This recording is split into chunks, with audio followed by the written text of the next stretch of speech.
পৃথিবীর কোটি কোটি মানুষ প্রতি বছর এমন একটি দিন উদযাপন করে যেদিন মৃত্যু হার মানে জীবনের কাছে। এই দিনটির নাম ইস্টার সানডে। খ্রিস্টান ধর্মের সবচেয়ে গুরুত্বপূর্ণ উৎসবগুলোর একটি হলো Easter Sunday.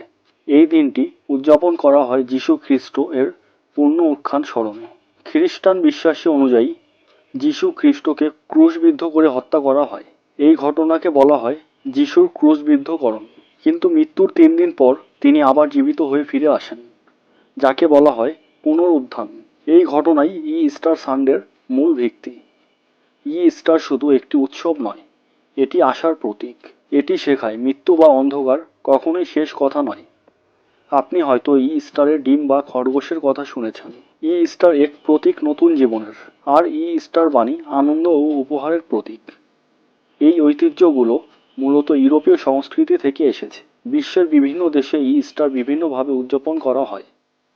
United state egg hunt, United kingdom church প্রার্থনা, ফিলিপাইন্স নাটকীয় ধর্মীয় অনুষ্ঠান, আর বাংলাদেশেও খ্রিস্টান সম্প্রদায় এই দিনটি আনন্দের সাথে পালন করে।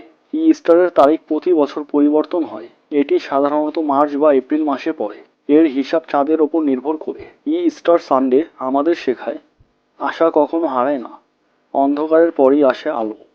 ভিডিওটি ভালো লাগলে লাইক দিন আর সাবস্ক্রাইব করুন বুঝে নাও চ্যানেল। ধন্যবাদ।